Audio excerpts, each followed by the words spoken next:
कृष्णा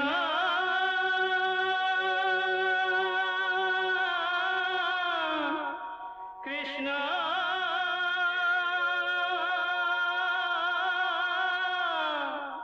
हरे कृष्णा हरे हरे।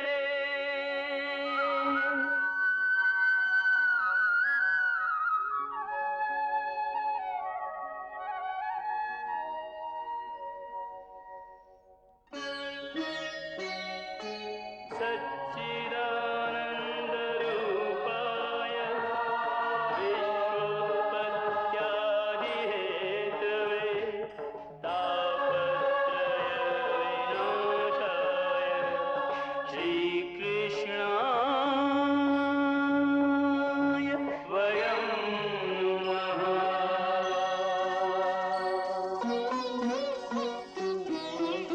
श्री कृष्ण गोविंद हरे मुरारे हे नाथ नारायण वासुदेव। हरे कृष्ण राधे राधे कृष्ण कृष्ण कृष्ण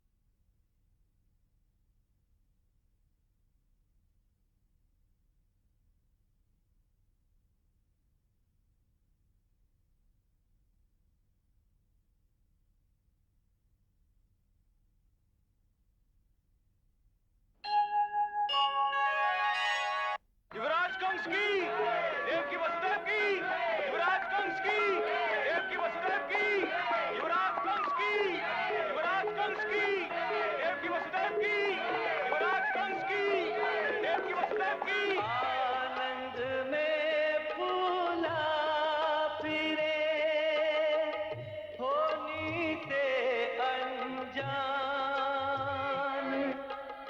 क्या है अगले मोड़ पर ना जाने इंसान कितना है नादान।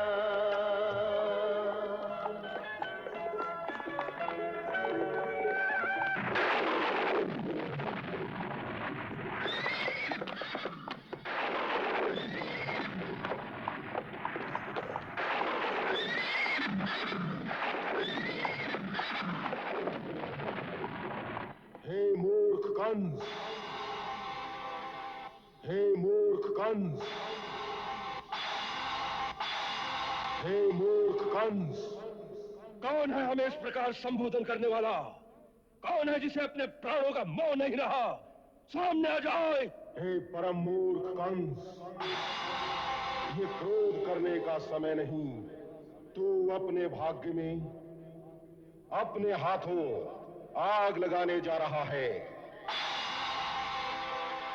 हे मूर्ख, जिसे तू इतनी प्रसन्नता से रथ में बिठा कर ले जा रहा है, उसी देवकी के 8वें गर्भ की संतान तुझे मार डालेगी। इसका 8वां गर्भ तेरा काल होगा, तेरा काल होगा, तुझे मार डालेगा। तेरा काल होगा, तुझे मार डालेगा। तेरा काल होगा।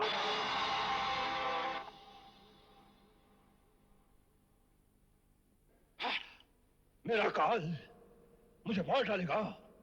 देवकी का 8वां गर्भ मुझे मार डालेगा? हाँ, देवता भी जिसकी पदचाप सुनकर थर्राने लगते हैं, उस कंस को देवकी की 8वीं संतान मार डालेगी।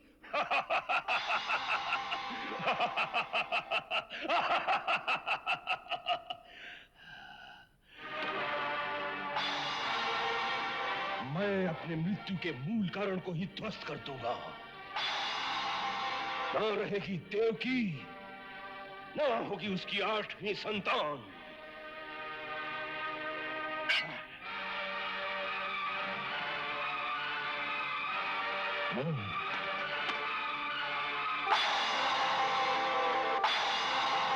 ये आप क्या कर रहे हैं बड़े भैया? ये आपकी छोटी बहन है, पुत्री के समान है। अभी अभी अपने हाथों से आपने इसका विवाह किया है। हट जाओ वसुदेव, मैं अपनी मृत्यु के इस मूल कारण को अभी मिटा देता हूं। यदि तुम्हें अपने प्राण प्यारे हैं तो मेरे सामने से हट जाओ। युवराज, ये मत भूलिए कि ये मेरी पत्नी है और इसकी रक्षा करना मेरा धर्म है। मैं अपने प्राण देकर भी अपने इस धर्म की रक्षा करूंगा। आप जो करने जा रहे हैं वो पाप है। आप जैसा शूरवीर ऐसा जघन्य कुकर्म कैसे कर सकता है? एक तो स्त्री, फिर आपकी बहन, ऊपर से नवविवाहिता। इसकी हत्या करना धर्म के विरुद्ध है। मनुष्य का सबसे बड़ा धर्म है अपने प्राणों की रक्षा करना। जब अपने प्राण संकट में हो तो मनुष्य अपने बचाव के लिए कुछ भी करे, वो अधर्म नहीं होता। इसीलिए जो मेरी मृत्यु का कारण हो सकती है वो जीवित नहीं रहेगी, क्योंकि कंस नहीं मर सकता। कंस कभी नहीं मर सकता। संसार में ऐसा कोई नहीं है जो कभी नहीं मरता। यदि मेरे और देवकी के प्राण लेने से आप अमर हो सके, काल की पकड़ से बाहर निकल सके, तो हम दोनों इसी क्षण अपने प्राण आप पर न्यौछावर कर देते। परंतु प्रकृति का यही नियम है कि जन्म लेने के साथ ही प्रत्येक जीव की मृत्यु भी जन्म ले लेती है। उसका काल निश्चित हो जाता है। इसीलिए आप जैसे शूरवीर को ऐसा जघन्य कुकर्म नहीं करना चाहिए जिससे संसार में लोक निंदा हो और परलोक में जाकर अधोगति प्राप्त होकर घोर नरक में जाना पड़े। मुझे लोक निंदा और नरक का भय न दिखाओ। कंस कभी भयभीत नहीं होता। तो फिर इस अबला से इतना भय क्यों? ये बेचारी तो आपको मार भी नहीं सकती।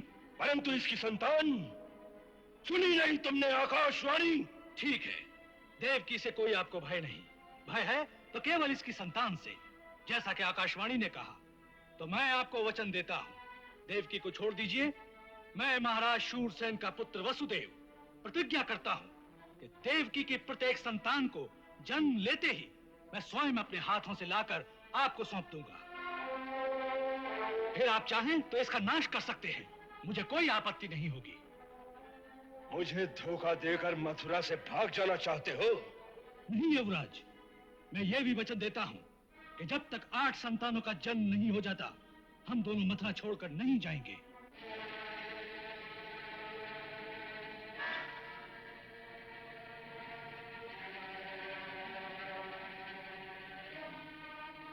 यदि आपको मेरे वचन पर विश्वास नहीं तो मुझे विवश होकर आपके सामने तलवार उठानी पड़ेगी। और मेरे तलवार उठाने का अर्थ है कि सारे वृषनिवंश की तलवारें उठ जाएंगी। फिर जिस एकता के लिए महर्षि गर्ग ने इस विवाह का प्रस्ताव रखा, वो एकता खंड खंड हो जाएगी। हमें इसका विश्वास कैसे हो कि तुम अपने वचन का पालन करोगे? 8वीं संतान तो बहुत दूर की बात है। इसकी परीक्षा तो पहली संतान के जन्म पर ही हो जाएगी। सारा संसार जानता है कि मैं कभी असत्य वचन नहीं कहता। मेरा विश्वास कीजिए बड़े भैया, मैं अपने वचन का पालन करूंगा।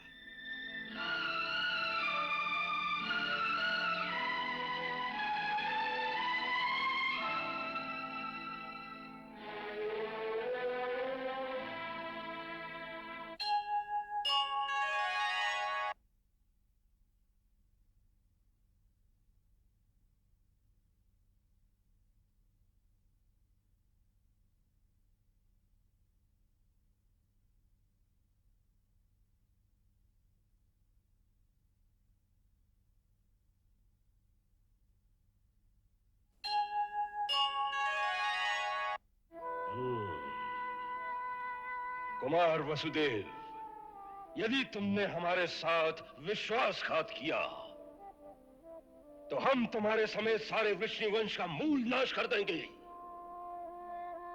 और तुम जानते हो कि कंस में इतनी शक्ति है। सेना नायक। जी राजकुमार। इन दोनों को कुमार के भवन तक पहुंचा दो और उस भवन के चारों ओर सेना के प्रहरी खड़े कर दो। हमारी आज्ञा के बिना किसी को इनसे मिलने न दिया जाए। इन दोनों को भवन से बाहर निकलने की आज्ञा नहीं है।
इस प्रासाद में अब कोई नहीं रहेगा। यह आज से बंदी गृह हो गया है। यदि किसी ने तुम्हारे पास छुप कर आने की चेष्टा की तो उसके प्राण कदापि नहीं बचेंगे। भागने की चेष्टा भूल कर भी न करना। चलो।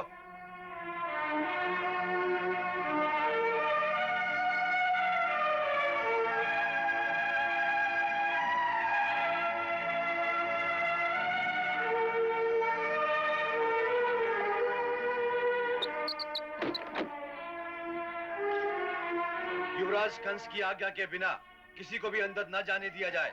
जो आज्ञा।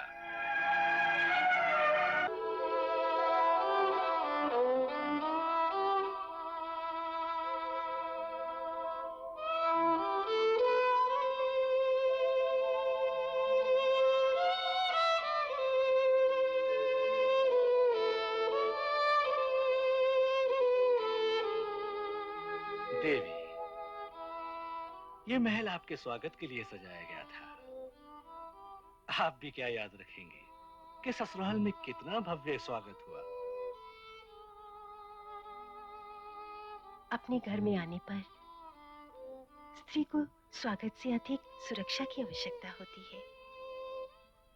सो आपकी स्थिरता और आपका धैर्य देखकर मैं अपने को पूर्णतया सुरक्षित पाती हूँ।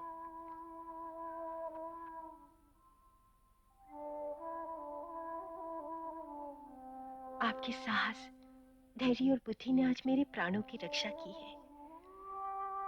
मेरा शेष जीवन तो आपका ऋणी हो गया। देवी, पति पत्नी के बीच ऋण का व्यापार नहीं होता। उनका सब कुछ तो एक दूसरे के लिए ही होता है।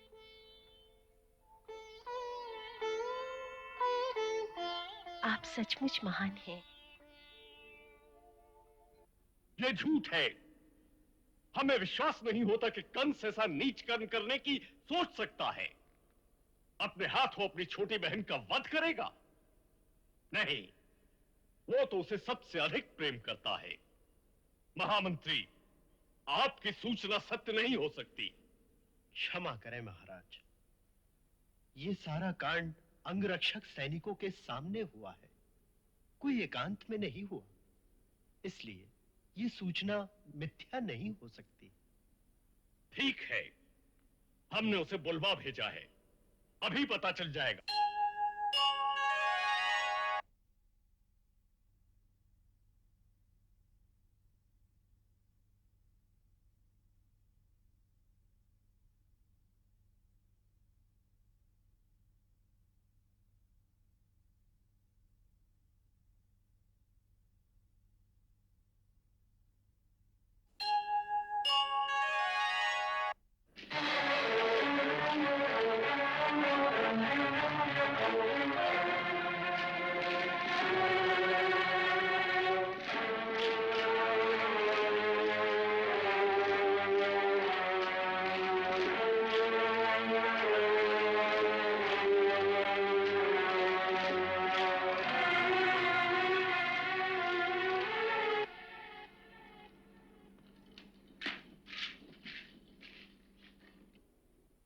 आपने मुझे बुलाया महाराज? हाँ, क्या यह सत्य है कि तुम देवकी का वध करने जा रहे थे? जी हाँ, ये सत्य है। तुम्हें लज्जा नहीं आती इस बात को स्वीकार करते हुए? ऐसा महापाप कोई सोच भी नहीं सकता। एक स्त्री, फिर बहन, उस पर तलवार उठाते हुए तुम्हारे हाथ नहीं कांपे? धर्म धर्म का कोई विचार नहीं आया तुम्हें? सबसे बड़ा धर्म है अपने प्राणों की रक्षा करना। इसलिए यदि मुझे किसी से भी अपने प्राणों का भय होगा, चाहे वो स्त्री हो या बालक, उसका वध करना ही मेरा सबसे बड़ा धर्म है। ऐसे जघन्य पाप का केवल संकल्प करने पर हम तुम्हें प्राणदंड भी दे सकते हैं। हमारी दया और पितृस्नेह का अनुचित लाभ उठाने की चेष्टा कभी न करना। लाभ मैं नहीं उठा रहा हूं महाराज, मेरा लाभ आप उठा रहे हैं। आप जानते हैं कि जब तक कंस है तब तक मथुरा का राज्य सुरक्षित है। इसलिए हम तुम्हारी हर अनुचित बात मान लेंगे। नहीं कंस, ये तुम्हारी भूल है।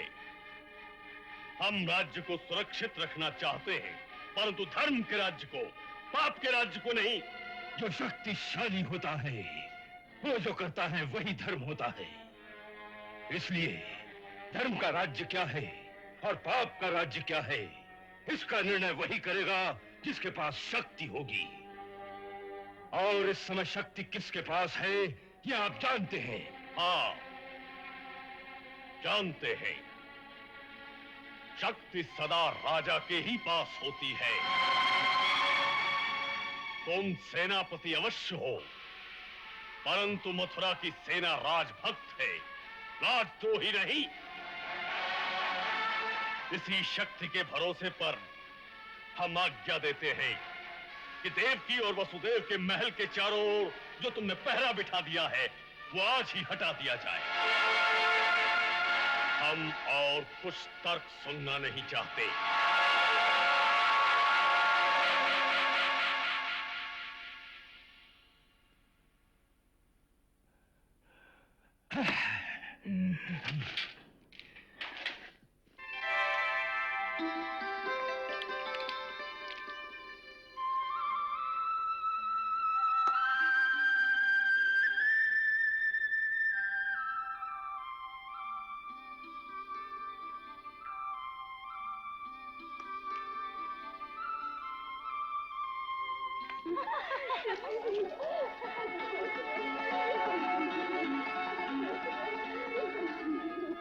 श्वेतपाल जी, स्वामी तुम लोग अंदर कैसे आ गए?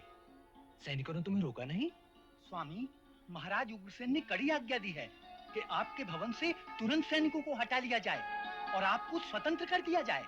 अच्छा, और स्वामी, सुना है कि महाराज ने युवराज पर बहुत क्रोध किया है।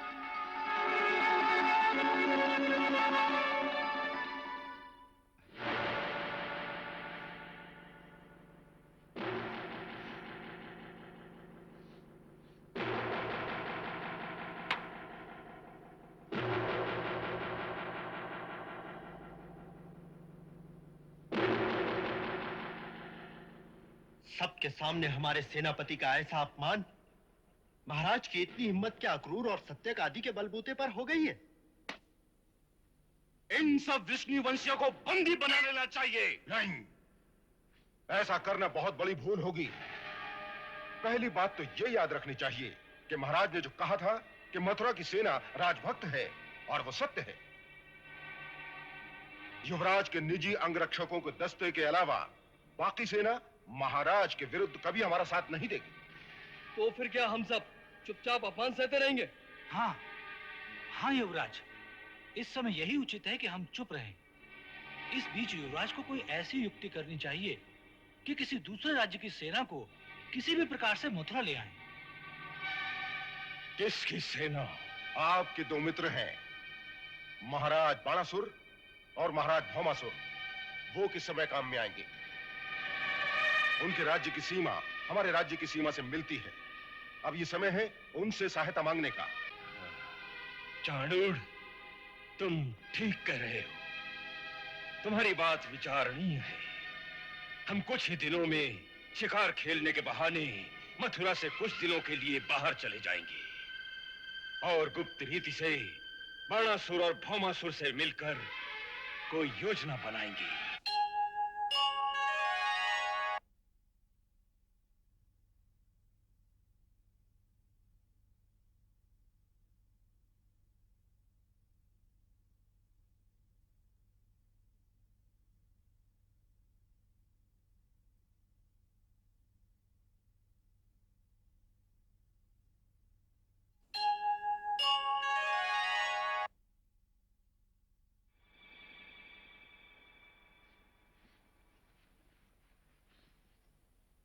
जोहार महाराज। आओ अक्रूर जी, पधारो। कहिए, क्या समाचार है? समाचार तो सब आप भी जानते हैं महाराज। इस समय कुमार वसुदेव और देवकी की रक्षा का प्रश्न है महाराज। उन्हें तो महाराज उग्रसेन ने मुक्त कर दिया है। भय हमें महाराज से नहीं, कंस से है। आज भले ही वो महाराज उग्रसेन के सामने दब गया है, परंतु वो पापी कुमार वसुदेव और देवकी को निश्चिंत नहीं रहने देगा। उसके हाथों वो दोनों कभी सुरक्षित नहीं रह सकते महाराज। तो आप क्या करेंगे?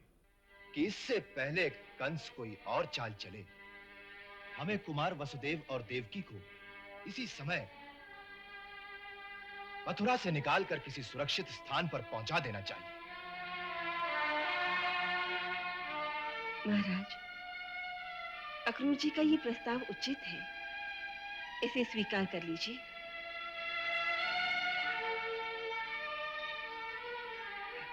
अच्छी बात है। तुम जाकर वसुदेव से कहो। परंतु वो आपकी आज्ञा के बिना नहीं मानेंगे। उसे कहो कि यह प्रस्ताव हमें भी स्वीकार है। जोहार महाराज।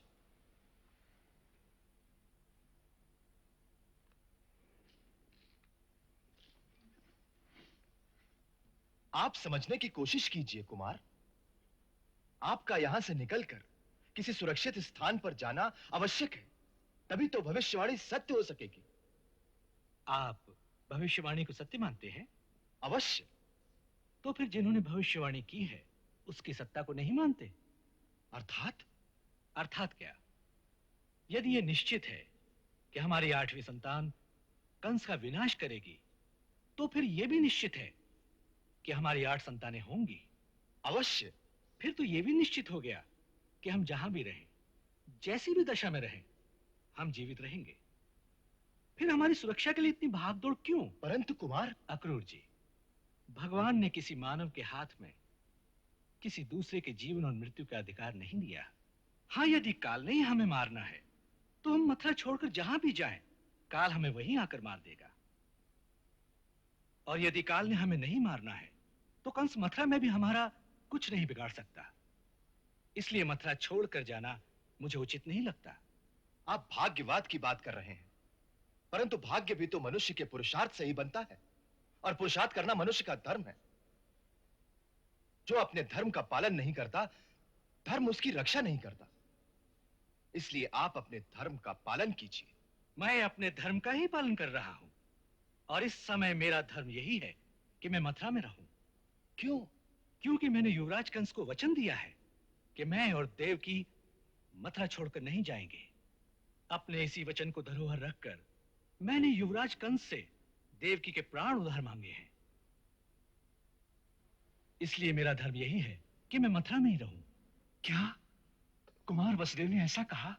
जी महाराज। वाह वाह कुमार वाह, तुम धन्य हो पुत्र, और ऐसे सत्यवादी पुत्र को पाकर हम भी धन्य हो गए।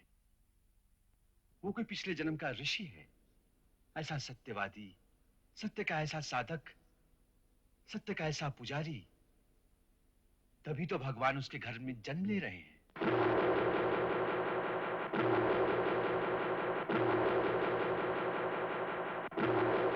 यदि महाराज तुम्हारे रास्ते की रुकावट बनते हैं कंस, उन्हें अपने रास्ते से हटा दो। ये कहना सहल है महाराज बाणासुर, लेकिन करना सहल नहीं। तुम सेनापति हो, सेना तुम्हारे अधीन है। हाँ, सेना हमारे अधीन है, लेकिन हमारी भक्त नहीं। मथुरा की सेना स्वामी भक्त है। और वो महाराज उग्रसेन को ही अपना स्वामी मानती है। इसका अर्थ यह है कि हमारे मित्र को किसी दूसरे की सेना की आवश्यकता है। लेकिन ये सैनिक मथुरा पहुंचेंगे कैसे?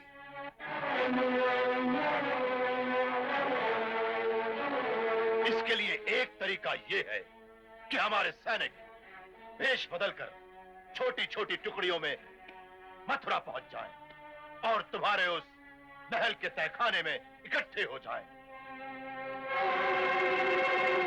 और युवराज किसी उपयुक्त अवसर पर उन सैनिकों की सहायता से किसी षड्यंत्र के द्वारा महाराज उग्रसेन को अपने रास्ते से हटा सकते हैं। और एक बार महाराज उग्रसेन मेरे रास्ते से हट गए, फिर किसी को भी मेरे सामने सर उठाने का साहस नहीं होगा।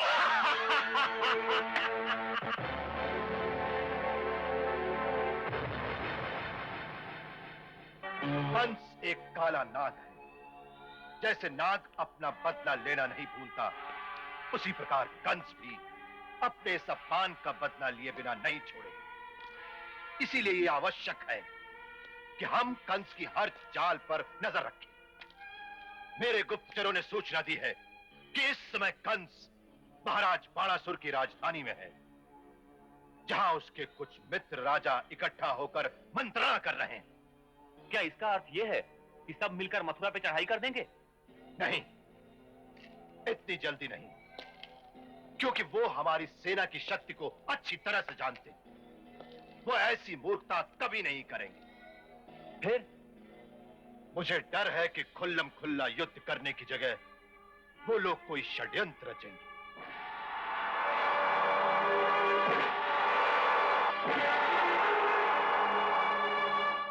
हो सकता है कि बाणासुर, शल्य और भौमासुर के कुछ सैनिक चोरी छिपे उसके राजमहल में जाकर इकट्ठे हो जाएं।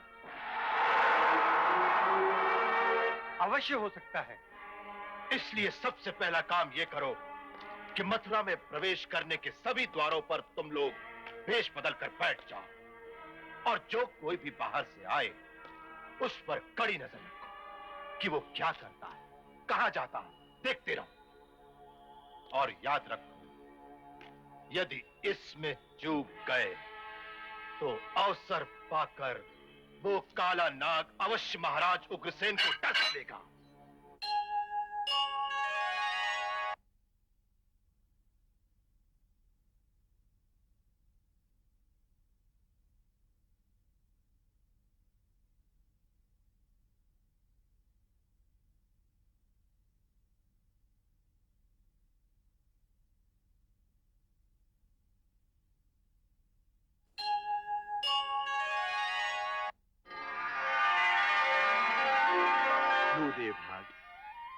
वत्स, देवकी को हमारे आशीर्वाद के साथ भगवान का ये प्रसाद देना और कहना कि धैर्य रखिए, उसे एक दिन भगवान की माता बनना है।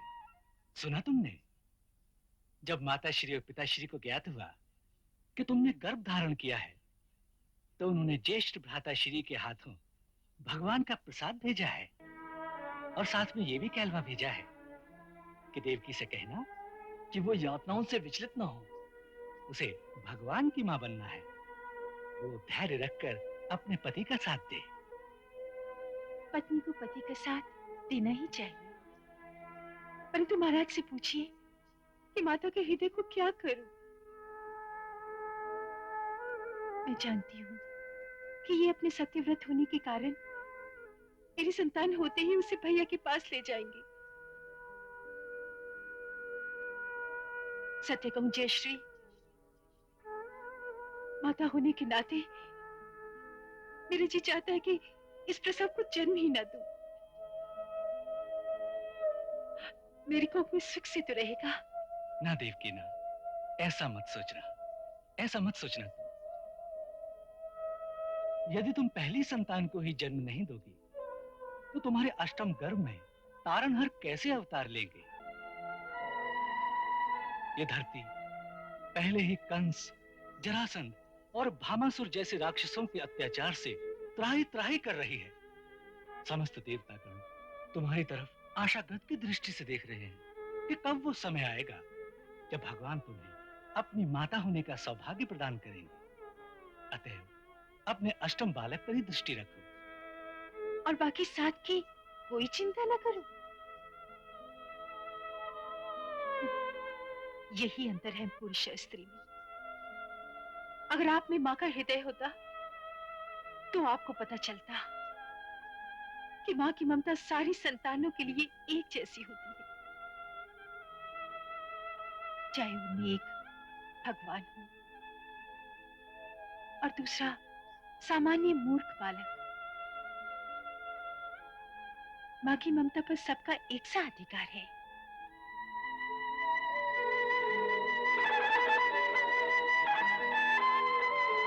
सुना है कि वसुदेव जी की पहली संतान का जन्म होने वाला है और युवराज कंस का कहना है कि वो उनकी किसी भी संतान को जीवित नहीं छोड़ेगा। क्या हम सारे यदुवंशी सरदार अपने एक साथी पर ऐसा अत्याचार होते चुपचाप बैठे देखते रहेंगे?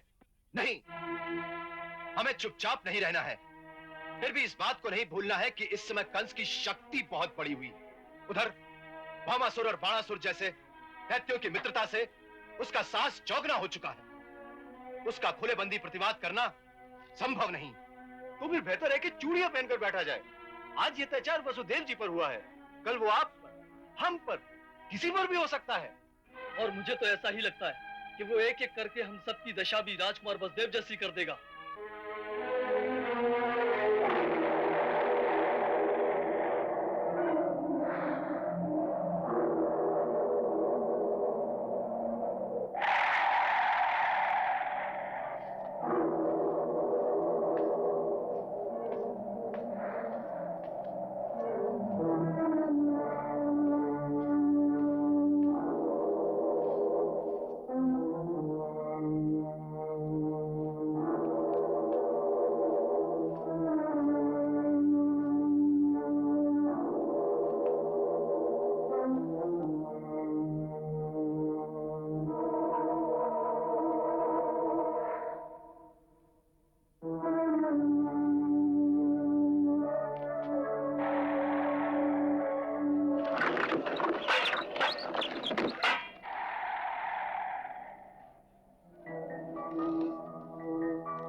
युवराज की जय हो।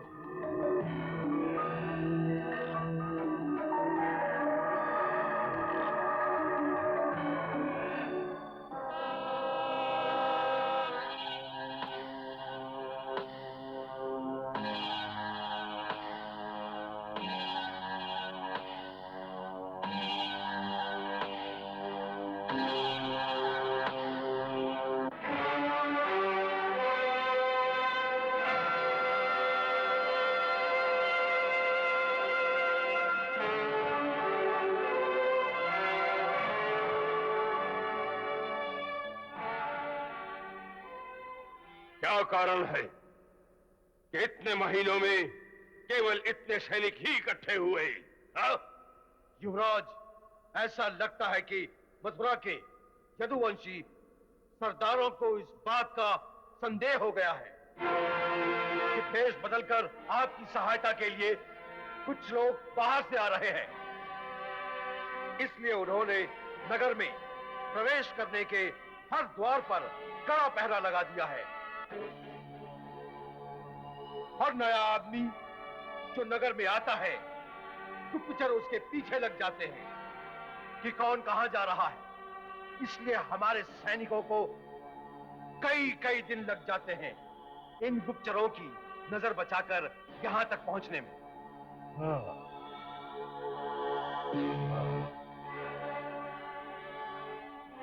और कितना समय लगेगा? और कितना समय लगेगा? हाँ? ऐसी परिस्थिति में 2-3 महीने तो लग ही जाएंगे। आपके ससुर महाराज जरासंध को इस बात की सूचना दी गई? क्या आपके पास उनका कोई उत्तर आया है? हाँ, कल ही उनका एक गुप्तचर मगध से यहाँ पहुंचा। उसने बताया है महाराज जरासंध ने अपनी सेना की एक विशेष टुकड़ी मथुरा की ओर भेज दी है। उसे पहुंचने में 1 महीना लगेगा। परंतु वो सीधे मथुरा में नहीं आएंगे। मथुरा से थोड़ी दूर जंगलों में छिपकर रहेंगे और अवसर आने पर हमारा संकेत मिलते ही वो अचानक नगर में पहुंच जाएंगे। तो हमें उनकी प्रतीक्षा करनी चाहिए।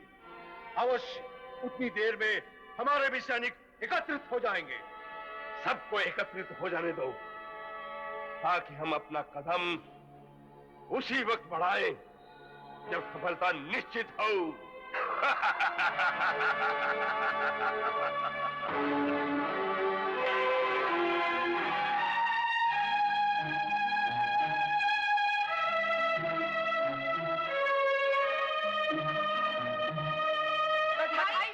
बधाई हो महाराज, बधाई हो।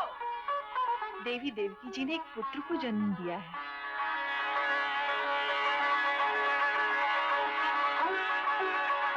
देवी कैसी है? स्वस्थ है मगर होश में नहीं।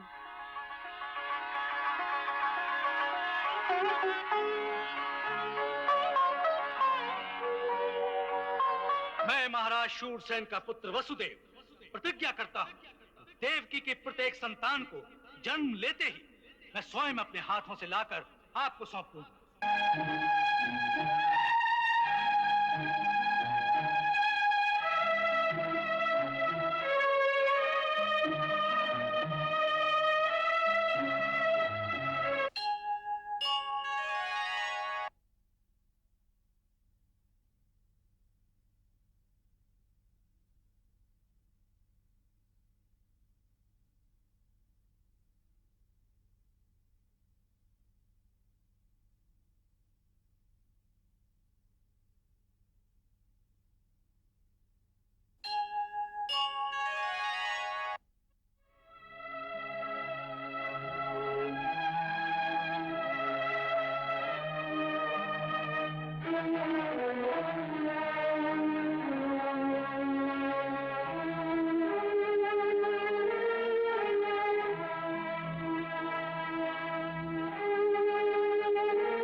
आपका कलीजा पत्थर कहाँ है? इस नन्हे से बालक को ले जाकर उस हत्यारे के हाथ में दे देना चाहते हैं। परंतु मैं माँ हूँ, मुझे ये कलीजे का टुकड़ा नहीं दिया जाएगा। अभी तो महाराज भी हमारे पक्ष में है। वो कंस भैया को कोई जोर जबरदस्ती नहीं करने देंगे। आप मेरे बालक को ना ले जाइए, ना ले जाइए मेरे बालक को।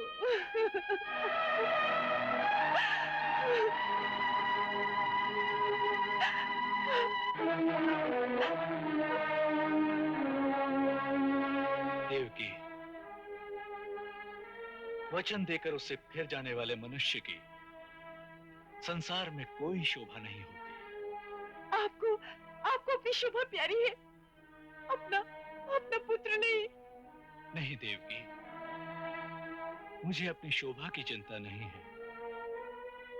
मुझे चिंता है अपने धर्म की, अपने वचन की चिंता है। मुझे तुम्हारी चिंता है। मेरी चिंता क्यों? मेरे प्राणों को तो कोई संकट नहीं। देवकी, कंस भैया से हमने तुम्हारा जीवन उधार मांगा है, और उस उधार की कीमत है तुम्हारी प्रत्येक संतान।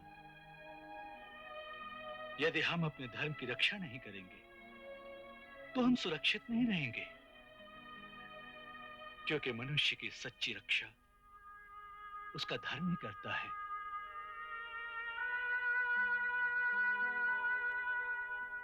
आप पुरुष हैं, स्त्री का हृदय नहीं समझ सकते। नहीं देवकी, यदि तुम ये समझती हो कि अपने पुत्र को अपने ही हाथों मृत्यु के मुंह में धकेलते हुए मुझे कोई पीड़ा नहीं हो रही, तो ये तुम्हारी भूल है।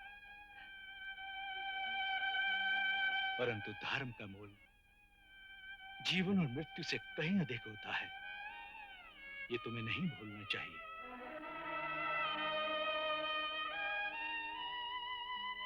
तुम्हें पुत्र मोह को छोड़कर धर्म पालन में मेरा साथ देना चाहिए।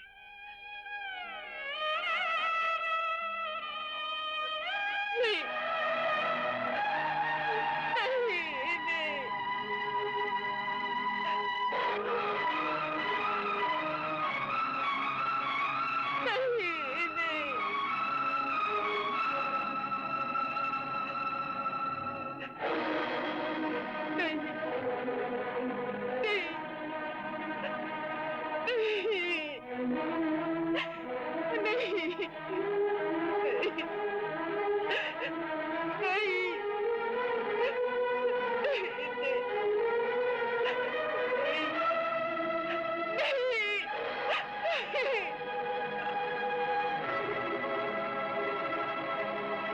ऐसे ही जीवों से धर्म है जीवित, है यही धर्म निभाने वाले। अपने वचन की सीमाओं को तोड़ कहीं नहीं जाने वाले। धीरज धारी सत्यव्रत ये प्रण पर प्राण लुटाने वाले। ऐसे ही पुण्यात्माओं के घर नारायण है आने वाले। ऐसे ही पुण्यात्माओं के घर नारायण है आने वाले।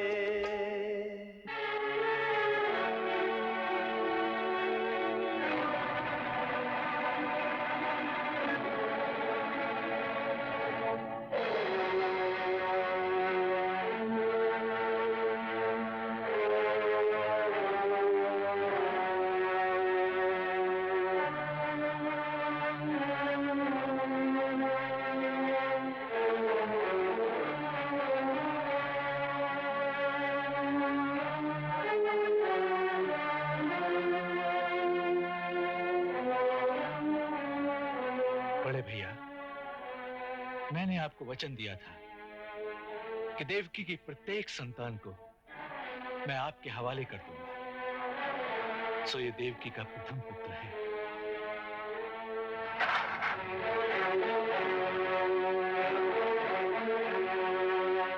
इसे स्वीकार कीजिए।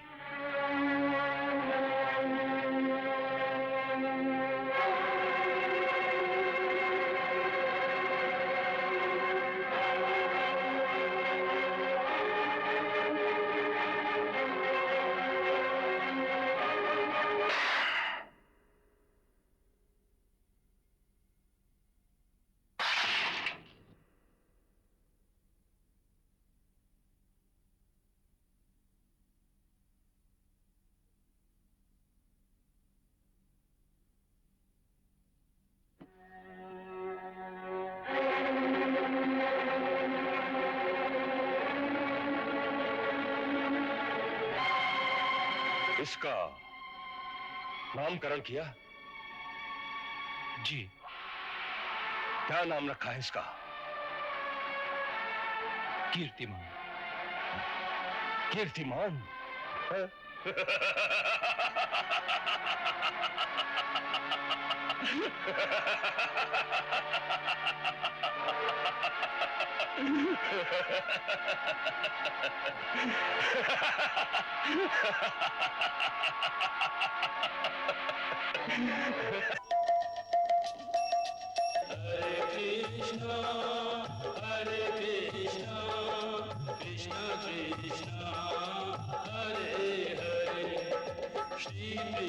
चरितम् गुणानुवादं तत्प्रेरणा अहं करोमि मम भावगीतं हृदयस्य प्रीतं त्वत्पद्मपादे समर्पयामि। हरे राम राम राम हरे हरे, हरे कृष्ण कृष्ण कृष्ण हरे कृष्ण।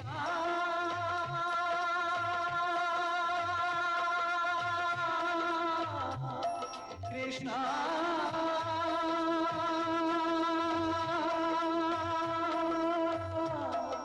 Hare Krishna Hare